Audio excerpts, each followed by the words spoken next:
La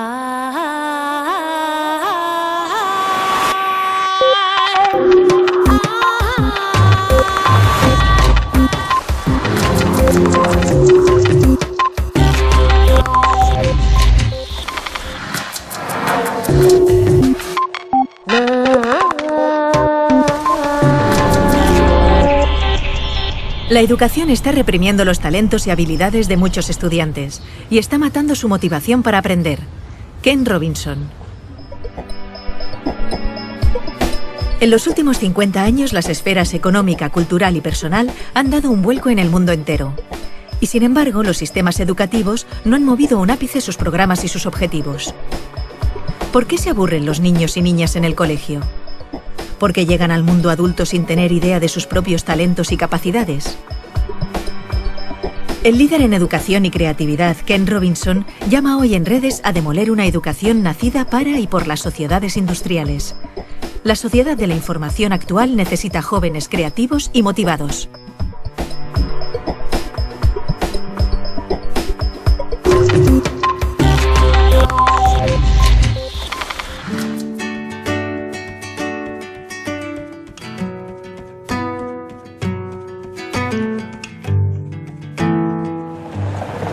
Debe hacer 60 años o algo así, era comienzos de la década de los años 50. Y aquí en esta escuela de North Hollywood High School es donde hice mi bachillerato. Me llamaban Eddie, que es el diminutivo de los norteamericanos para Edward o Eduardo. Y seguramente, con toda certeza, en la escuela siguen destilando contenidos académicos en los cerebros.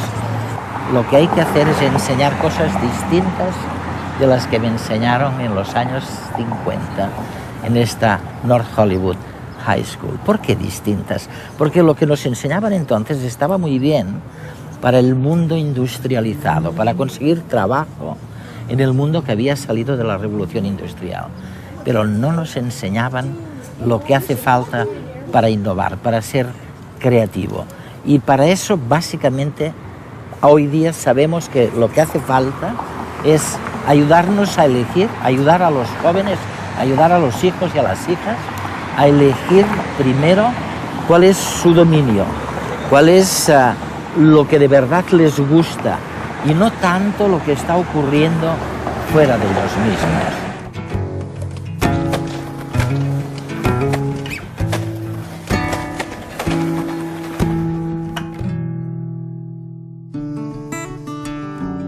Mark Prensky, escritor y consultor, especialista en aprendizaje, resumió en redes hace unas semanas las capacidades escondidas de los niños. El deber de las escuelas, en mi opinión, es motivar a los chicos. Este es el motivo por el que no van a dejar de existir los profesores. Su trabajo es darles luz. ¿Tienen nuestros hijos trastorno por déficit de atención? Esto es lo que muchos creen. Les damos Ritalin y otros fármacos. Esto es lo que dicen nuestros hijos. Yo no tengo déficit de atención, simplemente no estaba escuchando. ¿Cómo encendemos las luces para estos chicos? Yo creo que la mejor forma es con aquello que les apasiona. Y creo que así toda esa mala prensa en torno a nuestros chicos la vamos a ver con otros ojos. Voy a darles una metáfora nueva. Digamos que nuestros chicos son cohetes espaciales. ¿Qué quiere decir? Pues que van rápido, que se lanzan de cabeza a lugares desconocidos, que son muy volátiles, que son difíciles de controlar con precisión como los cohetes de verdad. Necesitan ser programados adecuadamente, necesitan combustible adecuado y buenos pilotos y quizás requieran algunas correcciones a medio camino como los cohetes de verdad. Pero tienen un retorno potencial enorme. Todos los chicos lo tienen y es lo que tenemos que descubrir. El educador y asesor Richard Gerber también alertaba del desarrollo social de los niños de hoy. Un reto que tenemos como educadores es este. Nuestros hijos vuelven a casa tras la escuela cada día y aprenden más por sí mismos y de sus amigos en las redes sociales que en el aula, ¿o no? Como sistema educativo, ¿cómo podemos comprender este fenómeno?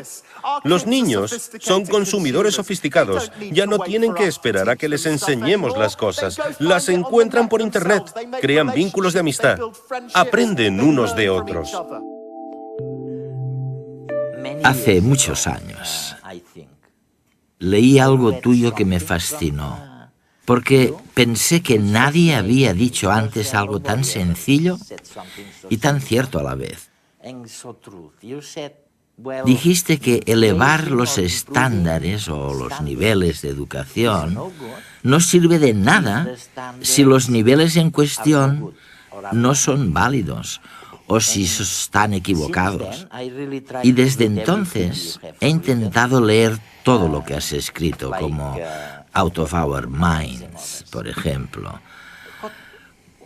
¿Podrías explicarnos tu punto de vista? Mi experiencia es que la mayor parte de nuestros sistemas educativos están desfasados, son anacrónicos. Se crearon en el pasado, en una época distinta, para responder a retos diferentes. Con el tiempo, se han vuelto cada vez más limitados.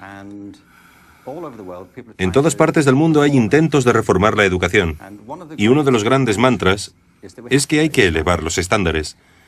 Y me hace gracia porque, por supuesto que deberíamos mejorarlos siempre, pero no sirve de nada aumentarlos si están equivocados. Por ejemplo, en la mayoría de sistemas, se insiste mucho en elevar los estándares de matemáticas y de lengua, que por supuesto son muy importantes, pero no son lo único que cuenta en la educación. Las disciplinas artísticas cuentan, las humanidades cuentan, también la educación física. Me gustaría saber si es cierto que ha habido tantos cambios turbulentos, que ha surgido esa disparidad o esa gran brecha entre la educación por un lado y las necesidades individuales de las personas por otro. ¿Cuáles son, de verdad, esos cambios que han ocurrido? Pues creo que hay varios. Si nos planteamos cuál es el propósito de la educación, los políticos a menudo hablan de volver a lo esencial, a lo básico. Y creo que hay que hacerlo. Pero primero tenemos que ponernos de acuerdo sobre qué es lo esencial. En mi opinión, la educación, desde la guardería hasta la formación de adultos, tiene en líneas generales 3 objetivos. O por lo menos debería tenerlos. Uno de ellos es económico. Es innegable que una de las grandes expectativas que tenemos sobre la educación es que si alguien tiene estudios, estará en mejor posición para conseguir un trabajo, y la economía se beneficiará. Por eso invertimos tanto dinero en la educación. Y ahora no es así. El problema es que las economías del mundo han cambiado diametralmente en los últimos 50 años. El mundo cada vez está más dominado por los sistemas de información. Estamos inmersos en una economía de servicios y la industria se ha trasladado fuera de Europa. Ahora mismo se ubica mucho más en Asia. Por consiguiente, económicamente, el mundo de ahora no tiene nada que ver con el mundo en el que tú y yo crecimos. La revolución industrial forjó nuestro mundo, pero también fraguó nuestros sistemas educativos. Tenemos un sistema de educación industrial. Es un modelo de la educación basado en la producción. El segundo gran reto educativo es de índole cultural. Una de las cosas que esperamos de la educación es que ayude a las personas a comprender el mundo que les rodea y a desarrollar un sentimiento de identidad cultural, una idea sobre su lugar en el mundo. Sí. Si analizamos los sistemas educativos de todos los países, en España no hay duda de que esa expectativa está presente en el sistema de enseñanza. Se pretende ayudar a los alumnos a conocer mejor la cultura española, y lo mismo sucede en el resto del mundo. Es una gran expectativa de la educación. El problema es que el mundo también se ha transformado culturalmente en los últimos 50 años. No tiene nada que ver con el mundo en el que crecimos. Cada vez es más interdependiente, más complejo y también más peligroso culturalmente en algunos aspectos, más intolerante en ciertas cosas. El tercer gran objetivo de la educación es personal. Lo saben los que tienen hijos, pero también cualquiera que esté vivo. Una de las cosas que esperamos de la educación es que nos ayude a convertirnos en la mejor versión de nosotros mismos, que nos ayude a descubrir nuestros talentos, nuestras destrezas. Y creo que la educación ha fracasado estrepitosamente en ese sentido, puesto que muchos acaban sus estudios sin descubrir lo que se les da bien, sin averiguar jamás sus talentos. Muchos pasan por la escuela y llegan a la conclusión de que carecen de cualquier talento. Y esto sucede porque en el fondo tenemos una visión de las aptitudes muy limitada. También ha habido cambios en ese sentido. Vemos pues que hay cambios en nuestra noción de inteligencia, pero también en la cultura, que ha cambiado y se ha complicado, por no hablar de hasta qué punto se ha revolucionado económicamente el mundo. Tenemos pues tres grandes cambios que probablemente explican esta ansiedad que surge de la disparidad entre el mundo educativo y las necesidades económicas, culturales e individuales.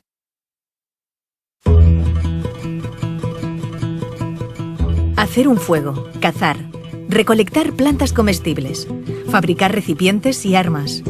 Nuestros antepasados aprendían unos de otros las actividades de la vida cotidiana. Los conocimientos se adquirían a través del contacto con los demás y la repetición. Hasta que miles de años después se inventó la escritura, la primera gran revolución en el aprendizaje. Entonces, los textos comenzaron a vehicular buena parte del conocimiento. También cambiaron, claro, las cosas que aprendía la gente.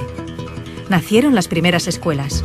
En ellas, un individuo, el profesor, tenía unos conocimientos que dictaba a una serie de alumnos, que los aprendían. En el siglo XVIII, cuando se produjo la Revolución Industrial, se comenzaron a regular los sistemas educativos. El objetivo era preparar a los trabajadores que luego estarían a cargo de las cadenas de montaje en las fábricas. Individuos que hacían lo mismo una y otra vez durante muchas horas al día.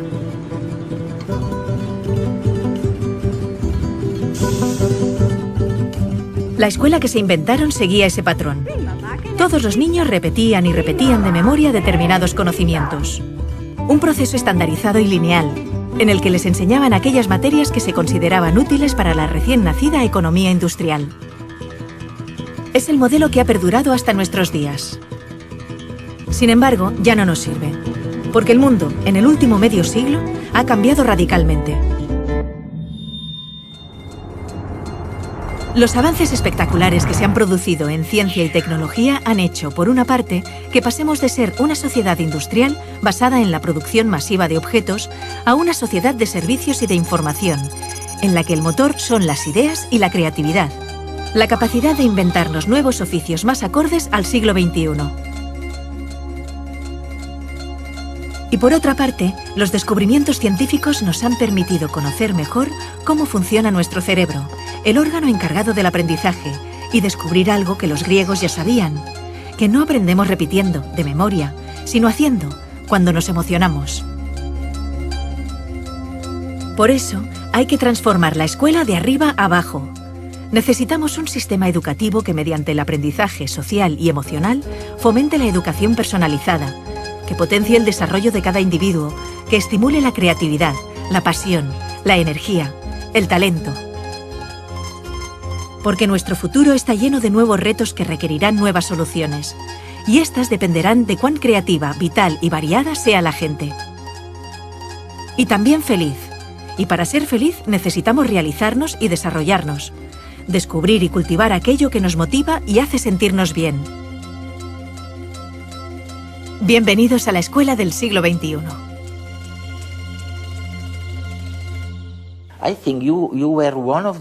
Creo que fuiste uno de los primeros del sector educativo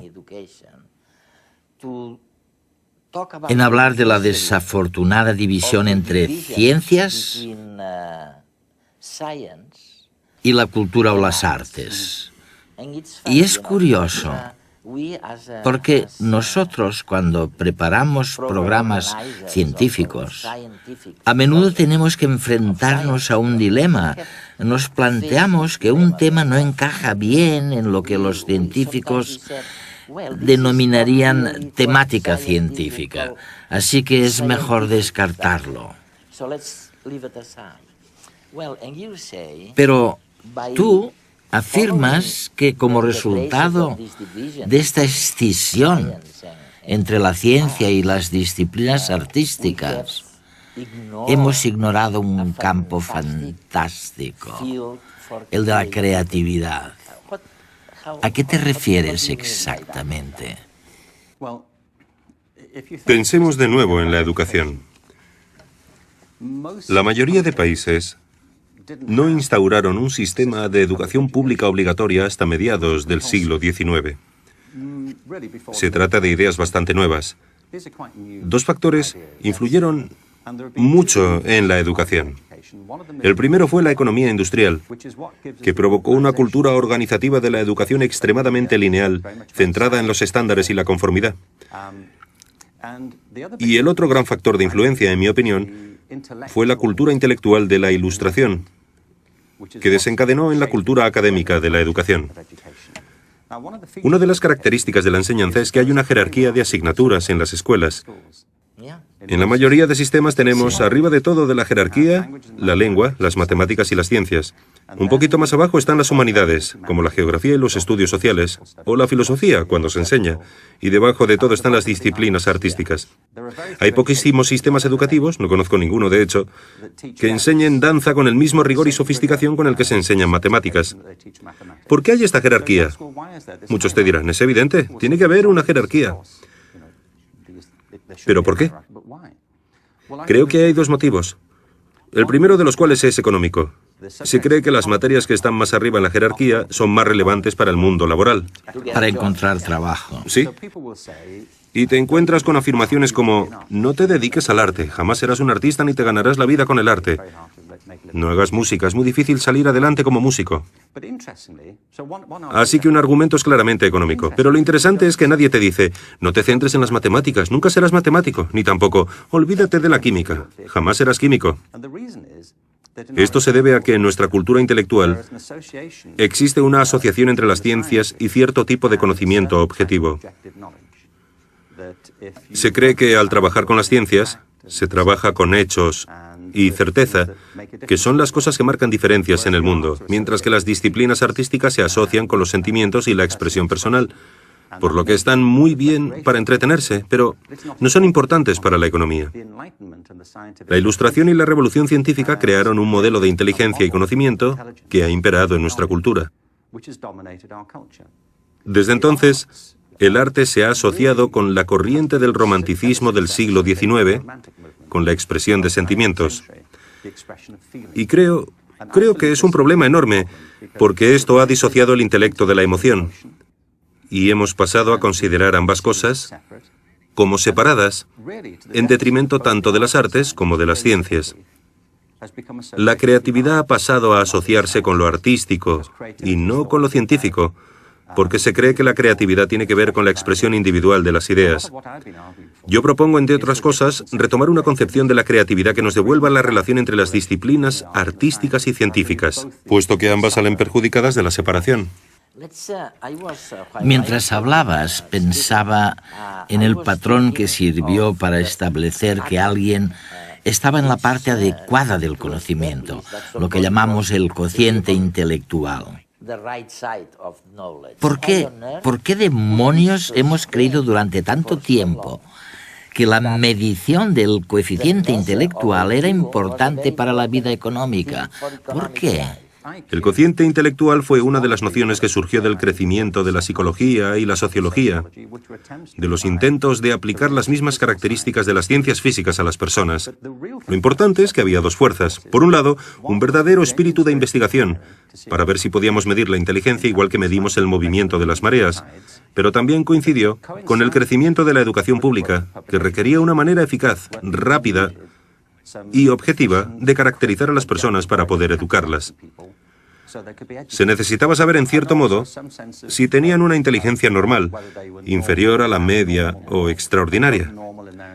Alfred Binet, cuando creó el primer test de inteligencia en París, estaba interesado en los niños con necesidades educativas especiales. Para descubrir cuáles eran sus necesidades, necesitaba tener una idea de cuál era la capacidad media. Este era el objetivo inicial. No obstante, los test de inteligencia se volvieron fundamentales para la categorización de alumnos en las escuelas públicas, pero también para la selección en el ejército. Se han convertido en un mito, me parece. Han pasado a formar parte de nuestro léxico cultural como si fueran objetivos. Una de las organizaciones más importantes que hay es Mensa, la organización de personas con cocientes intelectuales altos. Y me parece estupendo, no voy a criticar a Mensa, pero me planteo si esto es así realmente. En realidad, el test de inteligencia solamente mide la capacidad de hacer test de inteligencia. Hay personas a las que estos test se les dan muy bien. Si queremos saber lo inteligente que es alguien, por lo menos deberíamos aceptar que la inteligencia entraña mucho más de lo que se puede medir en un test de inteligencia. ¿No deberíamos incluir también otras preguntas? Como por ejemplo, ¿sabes componer una sinfonía? ¿Sabes interpretarla? ¿Gestionar un negocio de éxito? ¿Sabes bailar? ¿Sabes escribir una poesía que conmueva a los lectores y les haga llorar? ¿Tienes empatía? La empatía, sí. Si el ser humano solamente tuviera las habilidades que se miden en los test de inteligencia, la mayor parte de la cultura humana jamás habría existido. Yo no querría vivir en un mundo así. ¿Tú sí? No. Tenemos una visión de la inteligencia muy reduccionista.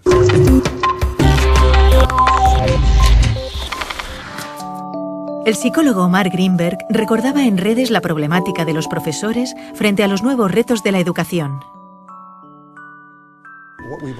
Hasta ahora lo que hacíamos con los profesores era presionarlos, muchas veces, para que se centraran únicamente en lo académico, solamente en la lectura, las matemáticas y las ciencias. Y en eso se han convertido, en profesores de lectura, de matemáticas y de ciencias. Pero la mayoría de profesores eligieron la profesión porque querían llevarse bien con los niños. Les gustan los niños y quieren pasar tiempo con ellos, educarlos, prepararlos para la vida. Y conforme se lo vamos permitiendo y les brindamos más habilidades para hacerlo, descubren que disfrutan mucho más enseñando. Para Richard Gerber, el valor de la educación está en el camino, no en la meta. En cierto modo hemos olvidado que lo bueno de la educación está en realidad en la experiencia, en el momento, en la alegría de descubrir algo, en la satisfacción de tener una pregunta y poder buscar una respuesta, y no necesariamente en la propia respuesta. Creo que muchos niños y muchos profesores en el sistema educativo se sienten frustrados porque, por culpa de las presiones y la obsesión por los resultados, la magia del viaje se ha disipado. Me parece que este es el motivo por el que cada vez hay más niños que abandonan los estudios enseguida que pueden, porque no ven en ellos ninguna pasión, ninguna emoción. Y es a raíz de esta fijación con el destino final que ignora la alegría de lo que pasa por el camino. Pero, ¿cómo voy a estar atento en clase? Datos y datos, fórmulas, información... Si ya no me acuerdo de lo que estudié el año pasado. Que si la capital de Ecuador es Quito... Pero estoy seguro que eso está en Google. Me parece que nos enseñan igual que antes. Nos educan igual que a mis padres y a mis abuelos. Y a los padres de mis abuelos. Así... es difícil estar motivado. Ahora se ha puesto de moda decir que tenemos TDA, porque creen que no atendemos en clase. Algunos niños sí que tienen un problema y necesitan pastillas. ¡Toma pastillas! Pero a otros lo que nos pasa es que estamos muy aburridos. Porque con las cosas que nos gustan podemos pasarnos horas y horas. Porque en lugar de darnos pastillas, no intentan motivarnos para que seamos creativos, para que inventemos, para que soñemos, que nos den ganas de aprender. Pero si vivimos en una época súper chula, tenemos el mundo a nuestro alcance, con un clic. Yo me paso horas navegando por internet, mirando vídeos, jugando. No sé, es que en el cole me duermo. Piensen en ello. Me gustaría explicitar o sugerir a los telespectadores los grandes cambios. ¿Cuál es el contenido real de estos grandes cambios a los que se está refiriendo Ken Robinson? Vamos a ver, empezó todo por un tipo de pensamiento que era el de la Edad Media. Ok. Luego nos dice en dos palabras cuál era la síntesis de este pensamiento. Después viene el Renacimiento, que es totalmente o muy distinto. Después viene el pensamiento de la Revolución Industrial, lo que llamamos la Ilustración. Después viene otro tipo de pensar distinto, que es el romanticismo. Y por último, en estos momentos, ¿dónde nos encontramos? ¿En pocas palabras? En pocas palabras, toda la historia. Bien, procuraré ser breve. Toda la historia moderna de Europa, en unas pocas frases. En cualquier caso, la corriente mayoritaria en la Edad Media es que, por lo general, todo el mundo estaba muy dominado por las ideas de la Iglesia. Y había una jerarquía social y económica muy marcada entre la aristocracia y la población rural. En general, era un estilo de vida muy rural, especialmente en toda Europa. En el Renacimiento, el desencadenante fue el redescubrimiento de los textos clásicos, de los pensadores y filósofos griegos y romanos.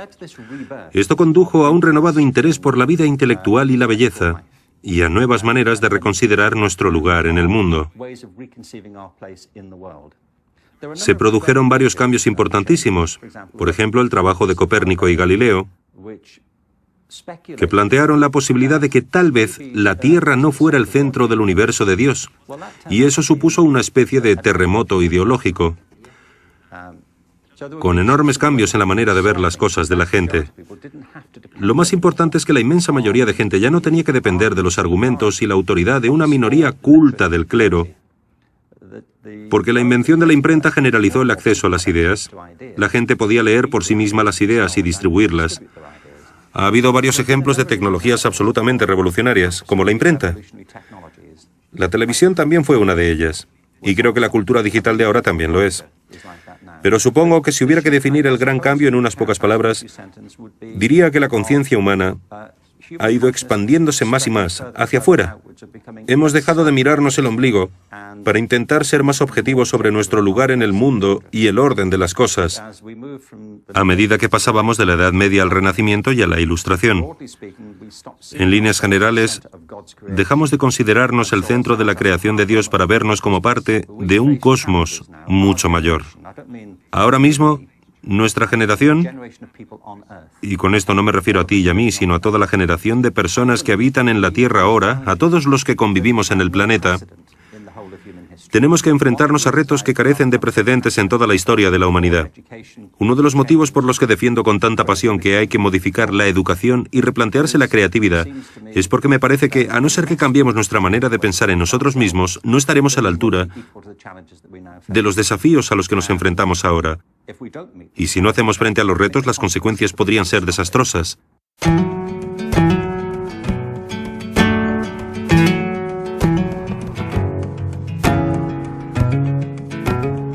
Si no estás dispuesto a equivocarte, nunca llegarás a nada original. Ken Robinson.